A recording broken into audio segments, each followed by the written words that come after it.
Experts say check emergency plans after festival shooting. Los Angeles APU event organizers should review their emergency plans after the deadly shooting at a California food festival to see if they can make additional safety improvements as the peak of summer and fair season brings open-air environments that are notoriously difficult to secure, law enforcement experts said. The weekend shooting at the Gilroy Garlic Festival and a dozen wounded at the famous three-day event that attracts more than 100,000 people annually to the agricultural. The festival included a perimeter fence, metal detectors, a bag search and police patrols. Despite those measures, anytime.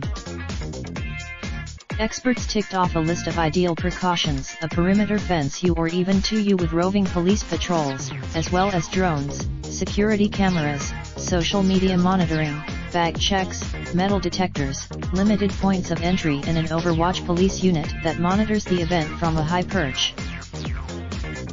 Recommendations for an Overwatch position and securing beyond the site of the event are similar to suggested improvements after another deadly festival shooting in 2017. A gunman on the 3-2 floor of a hotel fired into a crowd and killed 58 people in Las Vegas. It became the deadly hits. Still, officials said first responders and event coordinators need to balance safety concerns, costs, and a welcoming atmosphere for visitors, noting that event-goers likely do not want to be subjected to extensive screening with X-ray machines and metal detectors.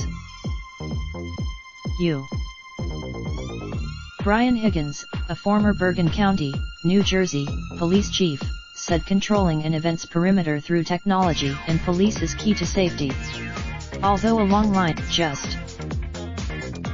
Although festival goers may notice increased security in the coming weeks, experts don't foresee a major shift in safety protocols going forward. Events. Experts praised the Gilroy Police Department's precautionary efforts and quick response, noting that law enforcement there had taken many critical steps. Sutherland said event planners should clearly label exits, with signs pointing people toward an evacuation route, and design a way for visitors to report suspicious activity either in person, over the phone or through an app. Officials said there must be greater efforts to identify future shooters beforehand, through social media monitoring or other means. How? Raindrop, drop top smoking, no cooking the hot pot. Fucking on your bitch, yeah, that. Looking up, open the park pot.